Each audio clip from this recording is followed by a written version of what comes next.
utus-utus KPPN Luwuk, selamat datang di Babasal, bincang-bincang bareng sama anak Luwuk.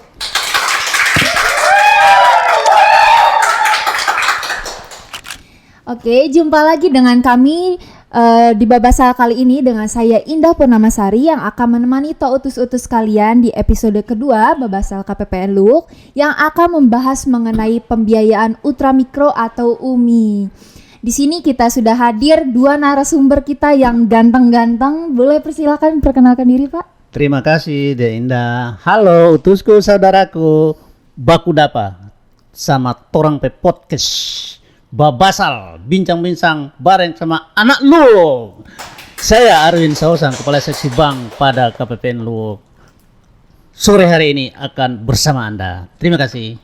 Oke, silakan, Pak. Perkenalkan, nama saya Yulianus Patulak. Ya, jadi nama keren saya itu Nano. Jadi kalau tahu utus ketemu di jalan, bisa say hello, bilang Nano, ya akan saya jawab pasti itu. Oke, kalau Nano?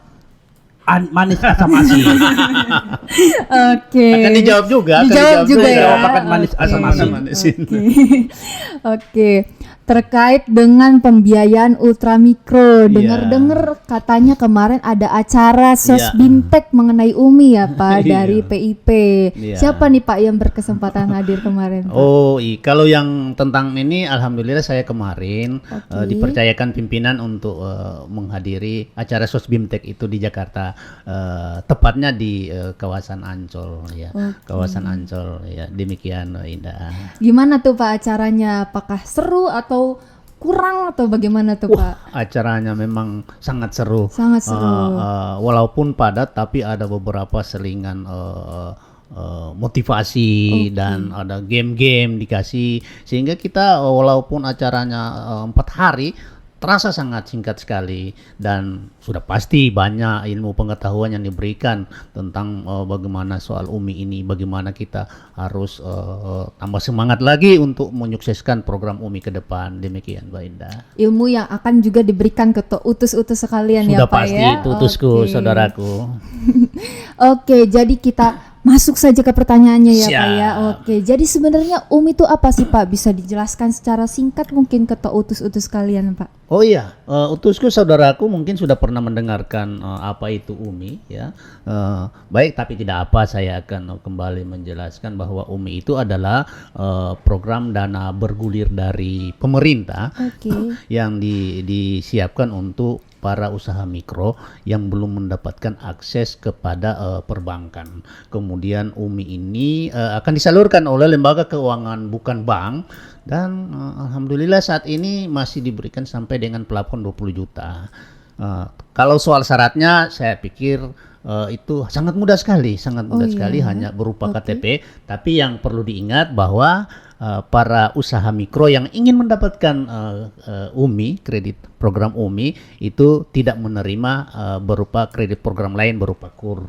Demikian Indah. Administrasinya cuma butuh KTP saja Pak ya. Iya, sangat mudah sekali. KTP saja langsung dapat 20 juta ya Pak ya. Selain itu Pak, mungkin nggak butuh NPWPK atau apa? Indah, terkait syaratnya itu secara umum itu sebenarnya seperti dijelaskan tadi oleh Pak Arwin bahwa itu sangat-sangat mudah. Iya, jadi cukup dia itu warga negara Indonesia dibuktikan dengan memiliki KTP elektronik. Itu yang pertama. Jadi dia warga negara Indonesia memiliki KTP elektronik. Yang kedua itu dia tidak sedang mengakses pembiayaan lain yang dilakukan oleh pemerintah. Jadi dia tidak lagi mengakses pembiayaan pemerintah lainnya.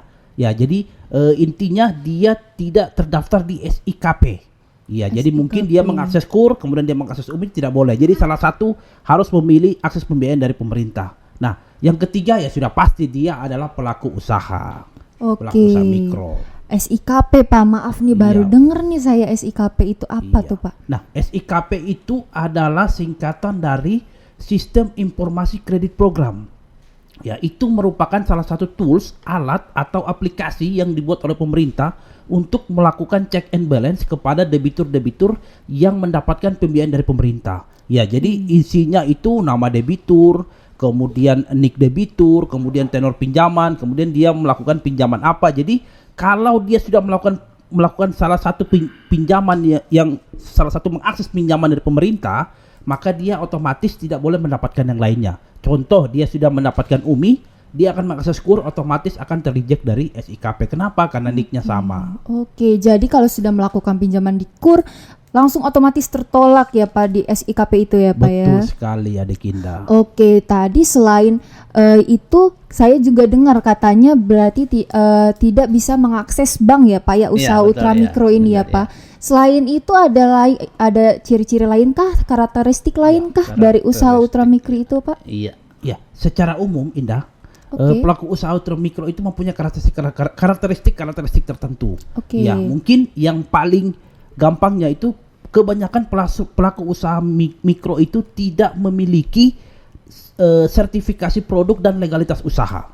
Ya, jadi kebanyakan mereka itu tidak memiliki NPWP, kemudian tidak mempunyai terdaftar di BP POM atau tidak mempunyai sertifikasi halal. Nah, yang kedua, karakteristik bahwa dia pelaku usaha ultramikro, kebanyakan itu usahanya dilakukan secara individu dan tidak melibatkan banyak tenaga kerja.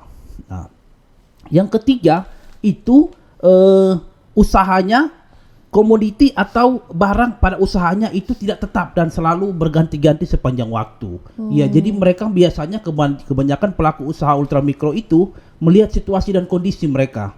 Ya, contohnya mereka jualan. Nah, kalau bulan-bulan 8 ini Agustusan mereka jualannya bendera. Tapi mungkin di bulan puasa mereka berganti, mereka berjualan takjil. Ya, jadi mereka itu selalu berganti. Nah, konsekuensi dari usaha mereka barang pada usaha mereka yang tidak tetap, mereka akan berdampak pada tempat usahanya pun yang berpindah-pindah. Jadi tidak selalu di satu tempat. Mereka menyesuaikan dengan tempat-tempat tertentu. Nah, karakteristik lainnya, mereka itu kebanyakan pelaku usaha ultramikro administrasinya itu belum baik. Jadi mereka masih menyatukan pembukuan pribadi dengan pembukuan usaha. Jadi mereka itu tidak tahu, Pak, omsetnya berapa. Mereka masih bingung menggunakan daya ingat. Nah, yang terakhir ini yang terobosan yang diambil pemerintah, yaitu pelaku usaha mikro itu kebanyakan kesulitan untuk mendapatkan akses pembiayaan dari perbankan. Satu lagi Pak Nano kemungkinan ya. Jadi salah satu karakteristik dari penerima UMI ini, jadi pengelolaan usahanya itu belum menggunakan dengan sistem pembukuan gitu. Jadi belum ada laporan keuangan, belum ada neraca dan lain sebagainya. Itu karakteristik dari pembiayaan UMI. Laporan keuangannya belum teratur seperti itu ya Pak ya. Iya, dan belum akses ke bank gitu. Demikian. Ya. Lalu silakan Pak, boleh dimakan, ini tersedia untuk Bapak, silakan atau diminum Pak nih. Oke. Enak Pak. Enak Pak. De Indah. Enak Pak. Saat ini mantap. Saya ingin mempromosikan, boleh nggak? Apa tuh Pak? Di KPPN Luwuk, utusku saudaraku perlu tahu bahwa di KPPN Luwuk menyediakan pojok UMKM. Ya, jika Anda punya usaha UMKM, silakan bawa ke KPPN. KPPN akan kami bantu untuk mempromosikan, akan kami bantu jualkan kepada para stakeholder yang datang ke sini. Contohnya ini. Nah, ini ada produk abon ikan roah khas Luwuk, Matami. Pasti tahu apa artinya Matami gitu. Ada beberapa macam-macam ini. Kemudian ini ada kopinya, kopi saluan ini. Kopi saluan. Jadi tidak mesti dibawa ke Golden sana, tapi di KPPN Luwuk sudah, dan seluruh Indonesia sudah ada akses pojok UMKM ini. Saya pikir Anda bisa manfaatkan pojok UMKM yang ada di KPPN Luwuk. Demikian De Indah. Kalau misalnya ada usahawan yang mau mempromosikan dagangannya, langsung ke KPPN aja Pak? Bisa langsung aja ke sini. Bawa barangnya atau apalah aja itu Pak yang perlu dibawa? Langsung bawa aja barangnya. Bawa saja barangnya. Iya, kita bincang-bincang di sini sejenak. Ya, nantinya supaya juga kami sebagai pemasaran untuk produk UMKM bisa juga kan menjelaskan bahwa produk ini diproduksi oleh siapa, di mana tempatnya dan lain sebagainya. Dan bagaimana kalau seandainya para peminat ini akan memerlukan dalam jumlah besar seperti apa gitu. Demikian Indah. Oke. Jadi di KPPN nanti ada tertulis ini produk siapa gitu ya Pak ya? Sudah pasti itu. Ya. Dan di seluruh Indonesia ada ya Pak ya, bukan di Luk saja Iya, berarti di ya. Luk, di Kalau seluruh misalnya mau Indonesia. promosi barang jangan ke KPPN Luk kalau bukan di Luk gitu ya Pak ya. betul. Oke. Itu berarti salah satu tugas dari KPPN ya Pak dalam pembiayaan UMI ya Pak ya, untuk mempromosikan barang UMKM gitu ya Pak ya. Iya. Betul? Kalau dibilang tugas itu Iya. adalah dalam bentuk kepedulian KPPN Oh, terhadap untuk mulia pemulihan sekali. ekonomi masyarakat. Oke. Iya. Jadi contohnya seperti ini, kita itu harus terjun juga. Oke. Kita harus ikut juga memasarkan, mensosialisasikan, mempromosikan usaha-usaha mikro dari masyarakat. Oke. Jadi seperti itu. Jadi KPPN itu tidak hanya semata mengelola keuangan negara APBN, tetapi juga bagaimana ekonomi masyarakat. KPPN ikut juga mempercepat pemulihan ekonomi masyarakat. Oke, kita udah tahu nih kalau mau promosi ke sini ya Pak ya, boleh ke KPPN nih. Tapi kalau untuk skema pembiayaannya sendiri itu Pak gimana nih? KPPN kah yang menyalurkan uangnya atau siapa tuh Pak? Iya. Ya. Untuk skema pembiayaan UMI itu sebenarnya yang menyalurkan itu adalah LKBB. LKBB itu adalah singkatan dari Lembaga Keuangan Bukan Bank. Jadi intinya bukan bank, Lembaga Keuangan Bukan Bank. Nah, mekanisme penyalurannya itu ada namanya penyaluran langsung dan penyaluran tidak langsung. Nah, untuk penyaluran yang langsungnya itu berarti dari PIP, Pusat Investasi Pemerintah dalam hal ini mewakili pemerintah, akan menyalurkan dana pembiayaan UMI itu melalui PT Penggadaian salah satunya. Kemudian PT PNM, Permodalan Nasional Madani. Dan yang ketiga itu bisa melalui LKBB non afiliasi pemerintah. Berarti koperasi-koperasi tertentu yang ditunjuk oleh PIP yang secara hukum itu secara syaratnya itu memenuhi syarat. Nah, kemudian ada yang tidak langsung. Yang tidak langsungnya melalui BAV namanya, Bahana Antavertura. Jadi BAV akan mendapatkan dana kucuran dari PIP. Kemudian BAV akan menunjuk namanya LKM, Lembaga Keuangan Mikro dan koperasi-koperasi yang untuk menyalurkan kepada debitur-debitur. Ya, jadi untuk yang di Kabupaten Banggai ini di Luwuk untuk Banggai, Bangkep dan Balut itu mungkin ada dua, yaitu PT Penggadaian dan PT PNM. PT Penggadaian mungkin utus-utus sudah tahu itu terletak di belakang KPPN Luwuk di dekat kantor pos, depan kantor pos. Iya. Yang PT PNM itu di Jalan Hasanuddin. Iya, kalau orang Luwuk sini tidak tahu itu nama jalan, taunya lokasinya di mana. Iya. Di mana? Lokasinya itu dekat Pos Monyet. Kalau orang Luwuk sudah tahu itu. Jadi tidak Naik SMP 1. Siap, sebelah kanan. Naik SMP 1. Pos Monyet langsung tahu berarti ya Ya. Pak ya. Oke. Tadi lembaga penyalurnya berarti di Luwuk baru ada dua ya Pak ya, Ada dua, Pegadaian dan PNM ya Pak ya. ya. Koperasi tidak ada ya Pak ya. Ya. Oke, kalau gitu. Apakah ada pendampingan yang dilakukan oleh mereka Pak kepada debitur-debitur tersebut Pak? Ya, untuk kewajiban pendampingan itu adalah apabila debiturnya dalam bentuk debitur kelompok. Nah, yang ada pendampingan untuk sementara itu dari PT PNM. Kalau Ya, Pegadaian? Pegadaian tidak wajib, tapi untuk mendampingi dipersilahkan. Jadi biasanya pendampingannya dalam bentuk membantu dalam rangka izin usaha, kemudian pemasaran, kemudian dalam rangka untuk kolek angsuran, untuk menarik angsuran dan masih banyak lagi. Oke, itu berarti tugasnya dari LKBB ya Pak ya. Betul, Kalau misalnya tugas KPPN nih Pak, kalau bukan menyalurkan, jadi apa tuh Pak tugasnya KPPN Pak dalam pembiayaan UMI? Oh iya, kalau KPPN itu pertama kita ikut mempercepat pemulihan ekonomi nasional itu sudah pasti. Kemudian membantu lembaga penyalur dalam artian mensosialisasikan program UMI kepada masyarakat. Kemudian melakukan monep. Nah, dalam hal melakukan monep ini kami di KPPN bersama dengan Kanwil. Bersama dengan Kanwil melakukan monep dan bahan untuk kita lakukan monep itu adalah menyangkut ketepatan data penyaluran, pengukuran NKD nilai keekonomian debitur gitu. Jadi kan kalau di Kanwil yang membidangi itu adalah bidang PPA 2, Dan kalau di KPPN adalah seksi bank, ya. Bisa ditambahkan Pak Nano kalau yang peran kita, ya.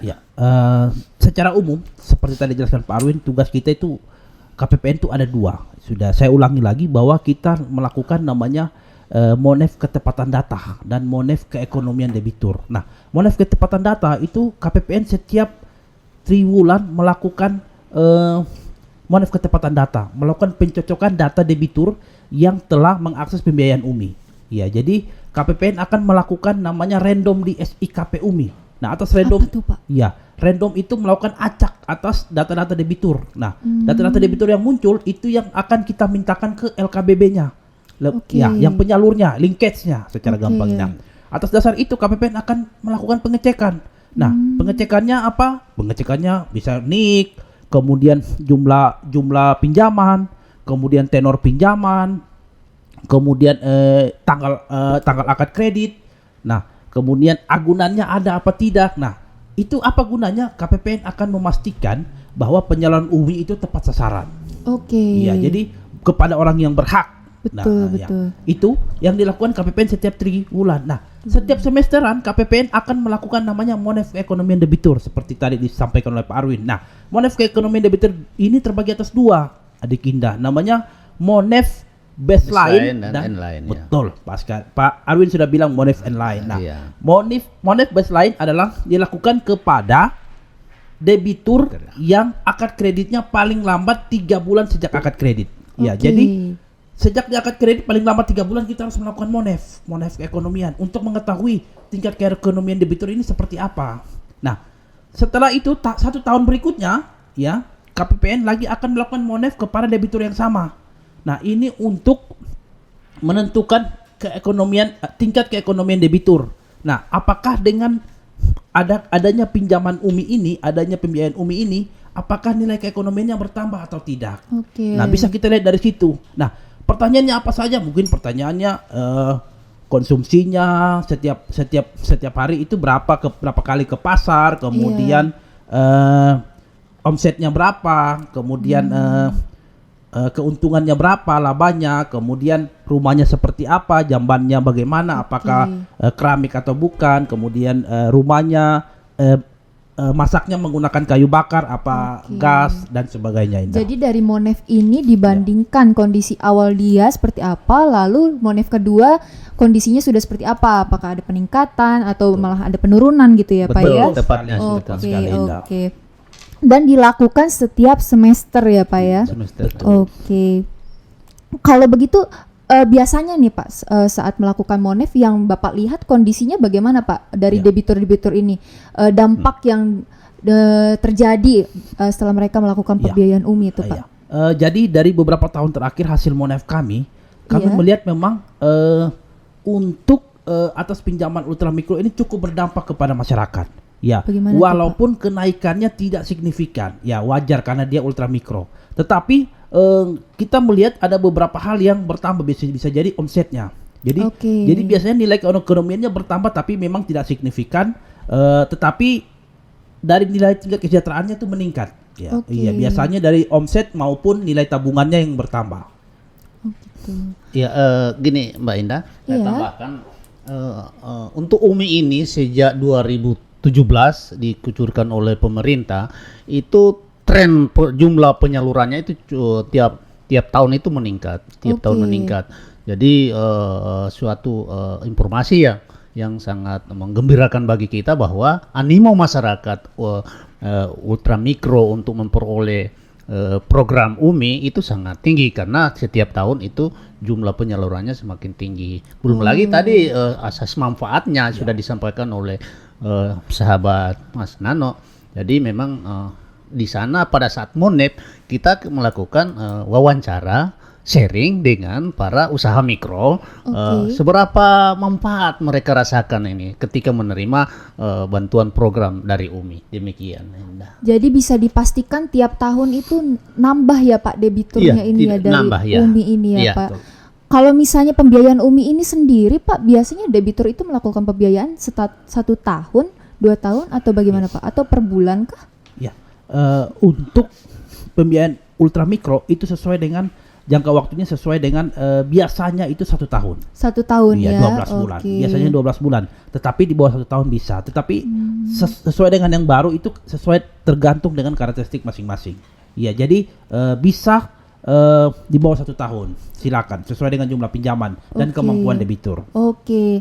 Kalau misalnya berbicara pembiayaan pasti ada bunga gitu ya Pak ya. Kalau misalnya bunga dari Umi sendiri itu berapa besarnya tuh? Berapa persen? Iya. Dari hasil laporan kami untuk jadi ini berbeda-beda. Berbeda-beda. Iya. Jadi yang hasil survei kami kemarin terkait survei ketepatan data, kami menghitung jumlah bunga untuk yang di Penggadaian. Untuk KCA UMI itu tingkat suku bunga itu 1,05% per bulan. 1,05%. Kalau untuk kreasi UMI itu 1,25. Ya. Tetapi jika dibandingkan dengan pinjaman-pinjaman non bank lain itu sudah termasuk sangat rendah, Indah. Sangat rendah ya. Teman-teman utus-utus janganlah meminjam di Tengkulak. Waduh, bunganya di sini sampai dengan 10%. Waduh, besar sekali ya Kalau Pak orang ya. Luk bilang 10%. itu cekek leher. Iya. Coba tes pinjam. Kalau besok dia tidak mati karena dengan bunga. Bayar bunga saja sudah tidak mampu. Betul. Bagaimana dia mau bayar pokoknya?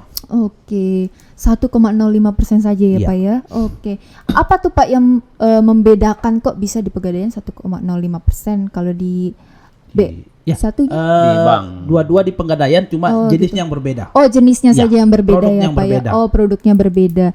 Itu kalau misalnya minjemnya mau 3 bulan, 1 tahun tetap segitu aja bunganya berarti. Kira-kira seperti itu, Indah. Oke, kalau gitu Pak. Lalu saat Bapak melakukan Monef nih Pak, setelah melakukan Monef nih dampaknya berarti positif kah atau ada yang berkurang Pak omzetnya ini setelah melakukan Monef nih yang Bapak lihat dari debitur-debitur?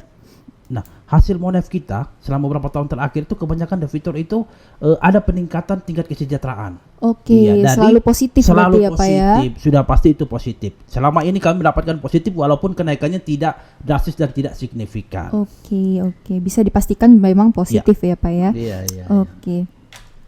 Kalau misalnya antusiasme masyarakat berarti selalu meningkat juga ya Pak ya, betul ya? Oke. Kalau misalnya kinerja atau pelayanan dari penyalur debiturnya sendiri Pak, apakah dilakukan Monef Pak dari KPPN Pak? Ya, KPPN salah satunya melakukan Monef kinerja pelayanan itu melalui survei ketepatan data.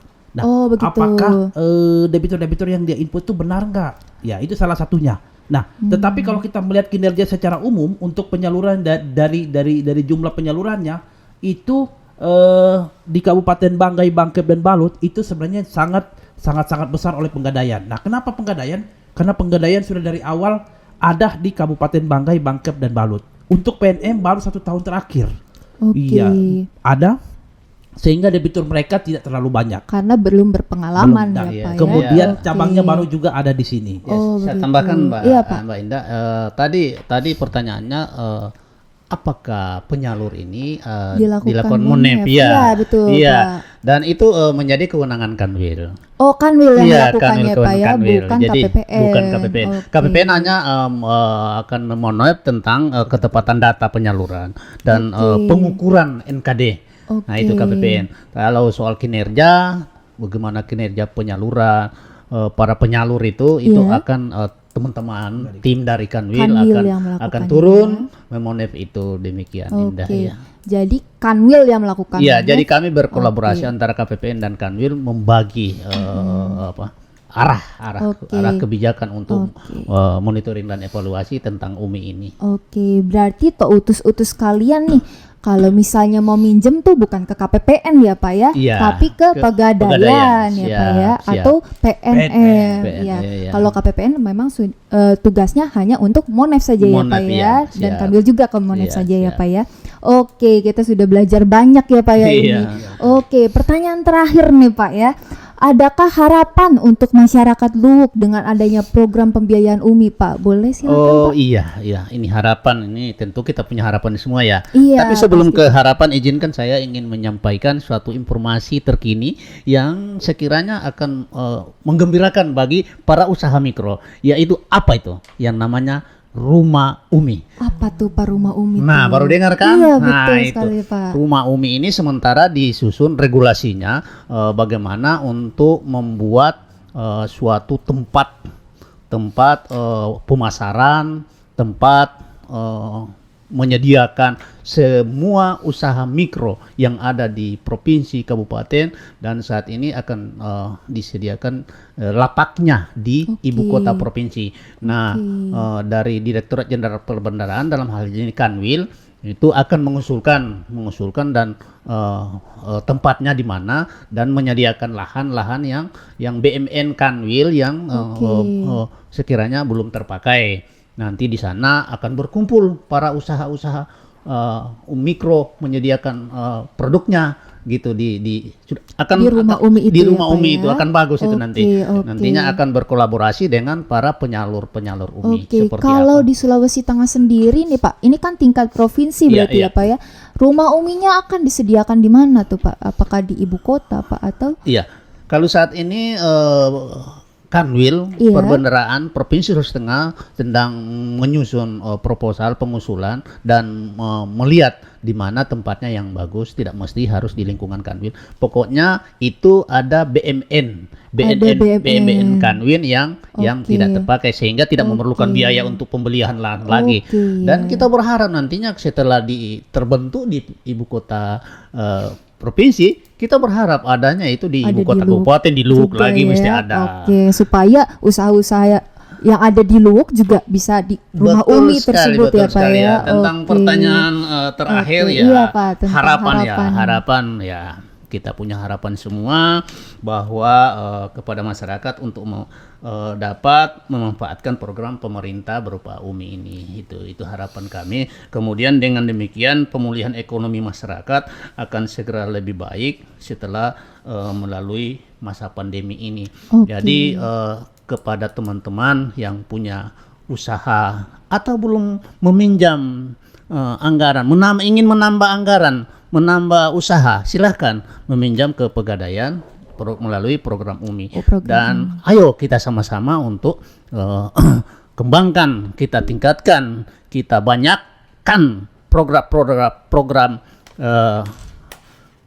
produk dalam negeri berupa ini hasil Luhuk. Ayo kita sama-sama. Anda bawa ke KPPN, nanti KPPN yang akan bantu mempromosikan ya, Pak, ya. Demikian Indah. Terima kasih banyak Pak ya. Senang sekali saya bisa berbincang-bincang dengan Bapak ini berdua ya. Suatu kehormatan buat saya ini Pak. Baik utus-utusku sekalian, kita sudah mendengar nih banyak penjelasan mengenai program pembiayaan Umi oleh dua gestar kita, Pak Arwin dan Pak Nano. Terima kasih banyak nih Pak sudah hadir bersama saya di sini untuk memberikan informasi ke utus-utus sekalian ya Pak ya. Nah, utus-utus sekalian, sekedar informasi saja. Tapi tunggu dulu. Saya potong dulu. Apa? Indah dari awal bilang utus-utusku, apa itu atau maksudnya? Bahasa Luhuk apa ya? Coba kalau nggak tahu aku kasih tahu. Kalau pengetahuan saya Pak, utus-utus itu artinya saudara-saudaraku, begitu ya Pak. Saudaraku. Itu perlu pemirsa tahu semua bahwa Dek Indah ini saudara kita, sahabat kita, berada dari luar Luhuk, tapi sudah ingin mengangkat, mempromosikan bagaimana Luhuk itu indah. Demikian Terima kasih banyak Pak. Saya juga balik mau memberikan informasi tentang Bapak ini. Utus-utus sekalian nih, Pak Arwin ini sebentar lagi akan sampai pensiun nih teman-teman. Tapi Pak Arwin tetap semangat gitu ya untuk menemani dalam pembiayaan Umi gitu ya Pak, untuk memperhatikan memonef pembiayaan Umi ini. Nah teman-teman sekalian, ternyata sangat bermanfaat sekali nih program yang telah dijalankan pemerintah untuk mendukung berkembangnya usaha masyarakat, khususnya di usaha ultramikro. Buat teman-teman semua, seperti yang sudah dibicarakan oleh Pak Nano dan Pak Arwin, apabila ada yang mau melakukan pembiayaan Umi, bisa segera melakukan pembiayaan Umi melalui Pegadaian atau PNM. Jangan lupa dikasih tahu ke tetangga-tetangganya kalau misalnya ada yang memiliki usaha ultramikro, bahwa kita tuh bisa melakukan pinjaman loh ke Pegadaian dengan cara yang sangat mudah gitu. Utus-utusku, gimana nih episode kali ini? Seru sekali kan? Kita masih punya banyak episode berikutnya. Jangan lupa untuk selalu stay tune, karena selanjutnya kita akan terus membahas tentang Umi nih sebenarnya, tapi karena kita kekurangan waktu akan dilanjutkan di episode selanjutnya. Jadi jangan lupa untuk subscribe, like, dan share ke teman-teman kalian supaya nggak ketinggalan episode yang berikutnya. Kami juga membuka saran buat teman-teman sekalian yang mau request tema selanjutnya nih apa, akan kita bawakan di Babasal episode selanjutnya juga. Oke, mungkin sekian episode kali ini. Saya mohon maaf apabila ada kesalahan kata. Sampai jumpa di episode berikutnya. Dadah. Dadah.